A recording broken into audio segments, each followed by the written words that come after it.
கான்ட்ரவென்சஸ் of cross pollination. அதாவது what are the factors that enhance cross pollination in plants. நம்ம ஏற்கனவே பார்த்துருவோம் cross pollination தான் நல்லது, அதனால் பிளான்ட்ஸ் வந்து ப்ரமோட் கிராஸ் பாலினேஷன். அதுக்கு என்னென்ன கேரக்டர் தேவை அப்படின்னு சொல்லி பார்த்தோம். there are about 4 characters. அதில் வந்து ஃபஸ்ட்டு கேரக்டர் நம்ம பார்க்கலாம், டைக்ளைனி ஆர் யூனிசெக்ஷுவாலிட்டி. டை அப்படின்னா ரெண்டு, அதாவது ஃப்ளவர்ஸ் ஆர் செப்பரேட் அல்லது flowers with only one sex, அதுக்கு பேர் தான் வந்து டைக்ளைனி ஆர் யூனிசெக்ஷுவாலிட்டி. இந்த டைக்ளைனியில் 2 டைப் இருக்குது. ஒன்று வந்து ஃப்ளவர்ஸ் ஆர் செப்பரேட் ப்ரெசன்ட் அந்த சேம் பிளான்ட், அதாவது மேல் ஃப்ளவரும் ஃபீமேல் ஃப்ளவரும் ஒரே பிளான்ட்டில் இருக்குது பேர் தான் வந்து மொனேஷியஸ் அப்படின்னு பேர். அதுக்கு நிறைய எக்ஸாம்பிள் இருக்குது, கோகோனட், பிட்டர் கார்ட், இது வந்து எக்ஸாம்பிள் வந்து மொனேஷியஸ். அதுக்கடுத்தது 2வது பாயிண்ட் என்னென்னா dioecious, male flower female flower separate but present அந்த செப்பரேட் பிளான்ட்ஸ். ஸோ இது வந்து 2வது டைப்பு. எக்ஸாம்பிள் வந்து பொராசஸ், அதாவது பனை மரம், பப்பாயா, அப்புறம் டேட் பாம். ஸோ இது 3லேயும் வந்து நம்ம டைஷியஸ். இன்னொரு பிளான்ட் கூட இருக்குது, வேலிஸ்னேரியா அப்படின்னு பேர். வேலிஸ்னேரியாவில் male and female separate. So இது வந்து first character, when sexes are separate, so that leads to only cross pollination. அடுத்ததாக நம்ம பார்க்க போகிறது 2வது கேரக்டர் பார்க்க போகிறது மோனோக்ளைனி ஆர் பைசெக்ஷுவாலிட்டி. அதாவது when the flowers are bisexual, சாதாரணமாக வந்து செல்ஃப் பாலினேஷன் தான் நடக்கும். பட்டு நிறைய பிளான்ட்டில் வந்து self pollination is prevented by the following methods. அதில் ஃபஸ்ட்டு மெத்தட் என்னென்னா டைகோகேமி. அது என்ன dichogamy? Maturation of sex organs, அதாவது ஆந்தரும் ஸ்டிக்மாவும் வெவ்வேறு டைமில் மெச்சூர் ஆகும், அதுக்கு பேர் தான் வந்து டைகோகேமி அப்படின்னு பேர். அதில் 2 டைப். உதாரணமாக வந்து ஆந்தஸ் ஃபஸ்ட்டு மெச்சூர் ஆனால் அதுக்கு பேர் வந்து புரோட்டாண்ட்ரி. இங்கே பாருங்கள், protandry. The stamens mature earlier than the stigma. அதில் எக்ஸாம்பிள் வந்து ஹீலியாந்தஸ், கிளிரோடென்ட்ரான். ஹீலியாந்தஸ் நமக்கு நல்லா தெரிஞ்ச பிளான்ட்டு, அதுதான் சன்ஃப்ளவர். இன்னொன்று என்னென்னா புரோட்டோகைனி, அதுக்கு ஆப்போசிட்டு, அதாவது முதல்ல ஸ்டேமன்ஸ் மெச்சூர் ஃபஸ்ட்டு அப்படின்னா புரோட்டாண்ட்ரி. இப்போ வந்து என்னது ஸ்டிக்மா மெச்சூர் ஃபஸ்ட்டு, அதனால் அதுக்கு பேர் வந்து புரோட்டோகைனி அப்படின்னு இருக்குது. இது எக்ஸாம்பிள் வந்து ஸ்க்ராஃப்லேரியா, அரிஸ்டலோக்கியா அப்படின்னு சொல்லிட்டு 2 பிளான்ட்டில் இருக்குது. ஸோ இது வந்து ஃபஸ்ட்டு மெத்தடு. அடுத்தது பார்த்திங்கன்னா எர்கோகேமி அப்படின்னு பேர். பைசெக்ஷுவல் ஃப்ளவரில் ஆந்தஸும் இருக்குது, ஸ்டிக்மாவும் இருக்குது. இப்போ அந்த ஆந்தஸும் ஸ்டிக்மாவும் ஃபார் ஃப்ரம் ஈச் அதர், அதாவது என்னென்னா ஸ்டிக்மா வந்து ஸ்ட்ரெயிட்டாக இருக்கும், இந்த ஆந்தஸ் வந்து அப்படியே வளைஞ்சி ஃப்ளவருக்கு வெளியில் வரும். ஸோ அதுக்கு பேர் தான் வந்து எர்கோகேமின் பேர். அதாவது ஆந்தஸும் ஸ்டிக்மாவும் far from each other, thus self pollination is prevented. இது வந்து 2வது டைப்பு. அடுத்தது பார்த்திங்கன்னா 3வது டைப்பு, அதில் ஹெட்டிரோஸ்டைலி. ஆந்தஸும் ஸ்டிக்மாவும் வெவ்வேறு ஹைட்டில் இருக்கும். ஸோ அதுக்கு பேர் தான் வந்து ஹெட்டிரோஸ்டைலின்னு பேர். அதில் 2 டைப் இருக்குது. ஒன்று வந்து டைஸ்டைலி. அது என்னது டைஸ்டைலி அப்படின்னு சொன்னால், ஆந்தஸ் வந்து குள்ளமாக இருந்ததுன்னா ஸ்டிக்மா வந்து உயரமாக இருக்கும், அல்லது ஸ்டிக்மா குள்ளமாக இருந்தாக்க ஆந்தஸ் வந்து உயரமாக இருக்கும். அதுக்கு பேர் தான் வந்து distyly. Style is long and stamens are short. Example வந்து பிரிமுலா அப்படின்ற பிளான்ட்டில் இருக்குது. அதுக்கடுத்து ட்ரைஸ்டைலி. இதில் 2 விதமான ஃப்ளவர்ஸ் நம்ம பார்க்கலாம். ஒரு ஃப்ளவரில் வந்து ஆந்தஸ் லாங், ஸ்டைல் ஷார்ட்டு. இன்னொரு ஃப்ளவரில் இன்னும் 2 டைப் ஃப்ளவர். அதில் என்னென்னா ஆந்தஸ் வந்து 2 ஹைட்டில் இருக்கும். ஒரு ஃப்ளவரில் ஆந்தஸ் வந்து 2 ஹைட்டில் இருக்கும், அதாவது சில ஆந்தஸ் வந்து ஷார்ட்டாகவும் சில ஆந்தஸ் வந்து லாங்காகவும் இருக்கும். ஸோ அதுக்கு பேர் தான் வந்து ட்ரை ஸ்டைலின்னு பேர். அப்போ பாருங்கள், ஸ்டைல் ஒரு ஹைட்டு, ஆந்தஸ் 2 ஹைட்டு. ஸோ அதனால் அதுக்கு பேர் வந்து ட்ரை ஸ்டைலி அப்படின்னு பேர். ஸோ இதுவும் வந்து கிராஸ் பாலினேஷனை ப்ரொமோட் பண்ணக்கூடியது, செல்ஃப் பாலினேஷனை ப்ரிவெண்ட் பண்ணக்கூடியது. அடுத்தது நம்ம பார்க்கக்கூடியது 4வது கேரக்டர், செல்ஃப் ஸ்டெரிலிட்டி.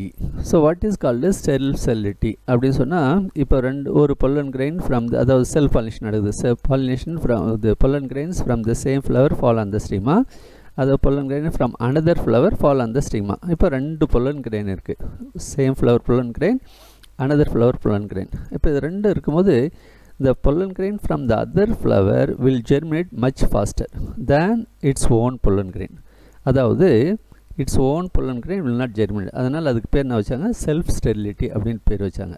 இப்போ நம்ம அடுத்தது பார்க்க போகிறது வந்து ஏஜென்ட்ஸ் ஆஃப் பாலினேஷன்.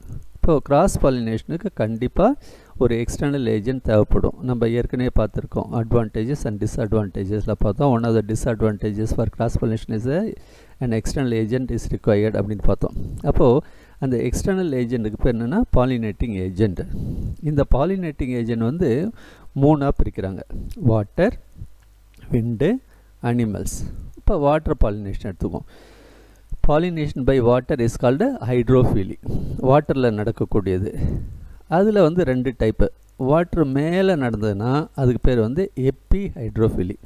உதாரணமாக வந்து வேலிஸ்னேரியாவில் ஃபீமேல் ஃப்ளவர்ஸ் எல்லாமே வந்து come to the surface of the water. அப்போ அந்த வாட்டர் லெவலில் சர்ஃபேஸ் வரும்போது pollen grains will fall on the water surface, come to the water surface and slowly they move to the stigma of the female flower. So இதுதான் வந்து எப்பி hydrophily, அதாவது வாட்டருக்கு மேலே நடந்ததுன்னா எப்பி hydrophily. சில பிளான்ட்ஸ் வந்து எப்பவுமே வந்து வாட்டருக்குள்ளே இருக்கும், அது வந்து சப்மர்ஜ்டு ஹைட்ரோஃபைட் அப்படின்னு சொல்லுவாங்க. அந்த சப்மர்ஜ்டு ஹைட்ரோஃபைட்டில் நடக்கக்கூடியது வந்து ஹைப்போ ஹைட்ரோஃபிலி, அதாவது வாட்டருக்குள்ளால் நடக்கக்கூடியது ஹைப்போ ஹைட்ரோஃபிலி. எக்ஸாம்பிள் வந்து ஜோஸ்டிரா, செரட்டோஃபிலம், இது ரெண்டும் வந்து சப்மர்ஜ்டு ஹைட்ரோஃபைட். அடுத்தது இங்கே வந்து ஒரு நீட் கொஸ்டின் இருக்குது. இப்போ லோட்டஸ் உங்களுக்கு எல்லாம் நல்லா தெரியும், லோட்டஸ் வந்து க்ரோஸ் இன் அ வாட்டர். ஆனால் அதனுடைய ஃப்ளவர் பார்த்தீங்களாக்க just above the water level. அப்போது வாட்டர் பாலினேஷன் அதில் பாசிபிள் கிடையாது. So it is done by insects, entomophily. அப்போ கேட்பாங்க, ஒரு கேள்வி கேட்பாங்க, in water plant lotus the pollination is by water, wind, insect அப்படின்னு. ஸோ என்ன செய்வாங்க, இது வந்து வாட்டர் பிளான்ட் வாட்டர் பாலினேஷன் அப்படின்னு எழுதிடக்கூடாது, அது வந்து விண்டு, இது இன்செக்ட் பாலினேஷன். அடுத்தது வந்து wind pollination by wind is called anemophily. இதுதான் ரொம்ப காமன். இப்போ இந்த பிளான்ஸ் வந்து நிறைய grown in vast area and in large numbers. Example வந்து grass, sugar cane, bamboo, coconut, maize, ஏறக்குறைய எல்லா மோனோகாட் பிளான்ட்ஸும். So they are grown in large numbers. அதில் பார்த்திங்கன்னா சில அடாப்டேஷன்ஸ் இருக்கும். என்னென்ன அடாப்டேஷன்னா, flowers are produced in large numbers, flowers are smaller in size, there is no need for scent or honey or smell. அதுக்கடுத்து என்ன பார்த்தீங்கன்னாக்க, இந்த pollen grains are produced in large numbers, அது வெயிட்லெஸ்ஸாக இருக்கும். அப்போ தான் அது வந்து காற்றுல பறந்து போகிறதுக்கு ஈஸியாக இருக்கும்.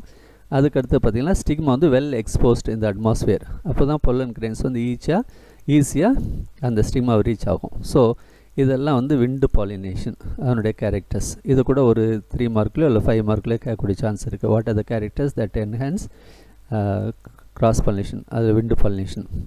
அதுக்கடுத்து வந்து அனிமல்ஸ் பார்க்க போகிறோம். அனிமல்ஸில் வந்து நிறைய டைப் இருக்குது. Pollination by animal is called zoophily. அதில் என்னென்ன இருக்குது பாருங்கள். ஃபஸ்ட்டு வந்து பீட்டில்ஸ், அதுக்கு பேர் வந்து கேந்தரோஃபிலி. அதுக்கடுத்தது பாலினேஷன் பை ஸ்னெயில், அதுக்கு மலக்கோஃபிலி. Pollination by insects is called entomophily. Pollination by bees is called melitophily. இப்போ பாருங்கள், அது ஒரு இன்ஸ்ட்ரக்ஷன் கொடுத்துருவோம் பாருங்கள். bees are the main pollinating agent. இது ஒரு ஒன் வேர்டில் கேட்கலாம். அதுக்கடுத்தது pollination by ant is called myrmecophily.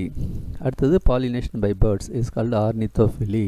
by mothன்னு சொன்னாக்க அந்து பூச்சி அப்படின்னு சொல்லுவாங்க, அது வந்து பெலினோஃபிலி. அதுக்கடுத்தது bat, chiropterophily. Pollination by butterflies is called சைக்கோஃபிலி.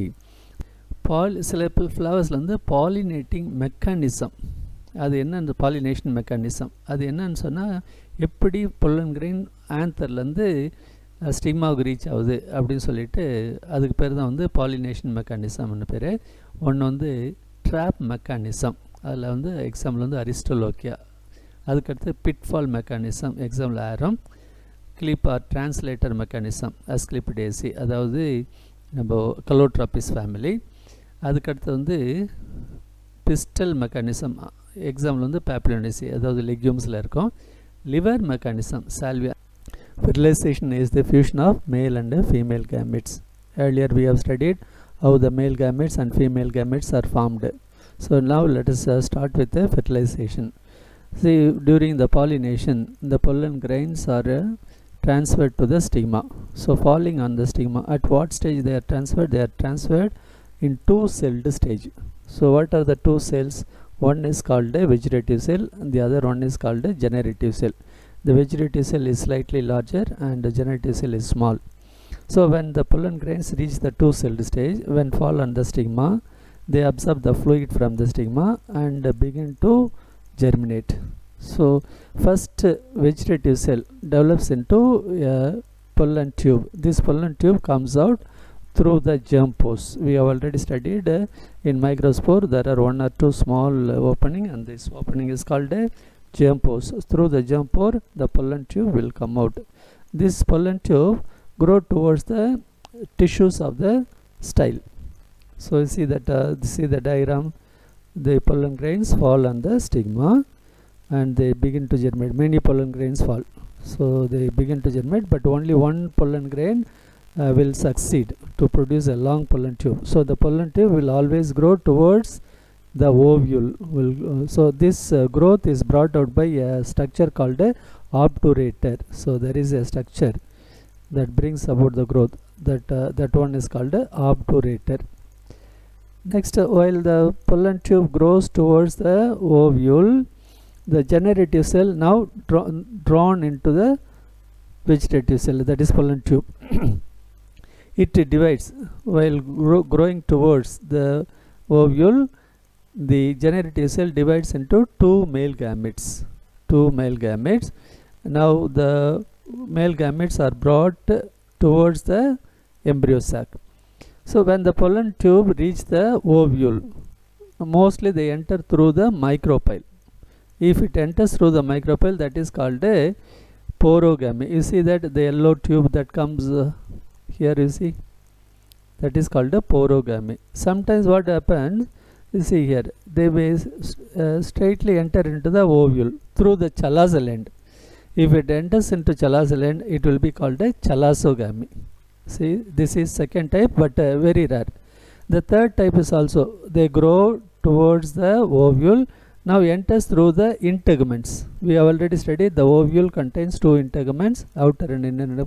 They may grow through the integuments. If they grow through the integument, it is called a mesogamy. Thus the entry of pollen grain three types. One is called porogamy, that is through micropyle, that is very common.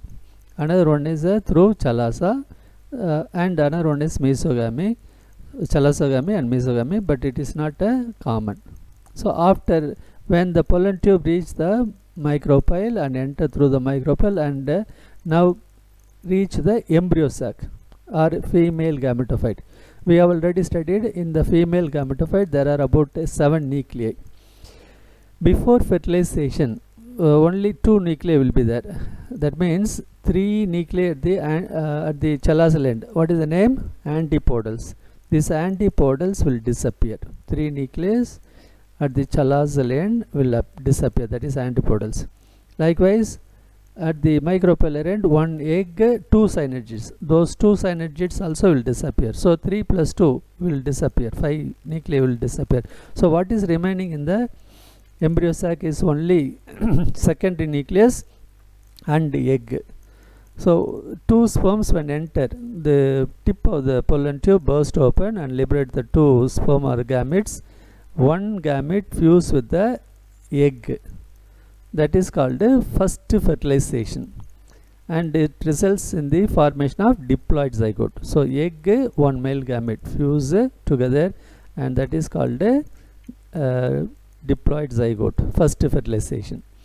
Another male gamete fuses with the second nucleus. The second nucleus already in diploid condition, because we have already seen 2 polar nuclei fuse to become second nucleus. So the diploid nucleus already at the center, that is a second nucleus, and now the second male gamete fuses with that. This is called a secondary fertilization, second fertilization. That one is called a second fertilization. So since there are 2 fertilizational plants, the fertilization plant is called a double fertilization. Double fertilization. Then in the fertilization between the male gamete, second male gamete and the second nucleus is called a triple fusion. because there are 3 fusions. So it is also known as triple fusion. So that is about the fertilization process in plants. Next, we are going to study what happened to the flower after fertilization. Many changes will occur in the flowers. Say for example, calyx, corolla, androecium, style, stigma will dry and wither. Sometimes calyx may be present. Say for example, when we take brinjal, before we cook this, we remove the outer cover. So that is nothing but the persistent calyx. Example is a brinjal. Then next one is the ovary becomes the fruit. Normally the fruit develops from the ovary is called a true fruit. Sometimes the part of the ovary, the tip of the pedicel, that is called the thalamus. Sometimes the thalamus or the receptacle may develop into a fruit. So if it develops from other than the ovary, then the fruit is called a false fruit. For this, the best example is a apple. In another plant called Myristica and Pithecellobium, Pithecellobium is a Tamil name is a Kodukapuli. So in that the part we eat is nothing but the funicle. So it develops from the funicle. For that they give the name Eril. The white part, fleshy part we eat in Kodukapuli, Pithecellobium, is called Eril. This is one neat question. In Dracaenas, the outer integument becomes thick and fleshy.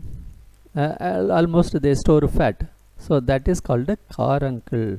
This is another neat question. Eril and caruncle. So this is not from the ovary but from the other parts. The third change will be ovules develop into seeds. The remnants of the nucellar tissue. Now we know very well that a ovule only develops into seed. When it is in the form of ovule, inside the ovule, the nucellus is present as a food storing tissue. So after seed formation, the nucellus usually disappear, but sometimes they remain inside the ovule and inside the seed. That time it is called a perisperm. Example is a black pepper and beetroot. In these two seeds, we can see there is a remnants of nucellus. The remnants of nucellus is called a perisperm. Next, the integument. Another one, fourth point, the integuments. We have already learnt what are integuments. The outer covering for the ovule, the 1 or 2. So normally 2. Outer integument, inner integument.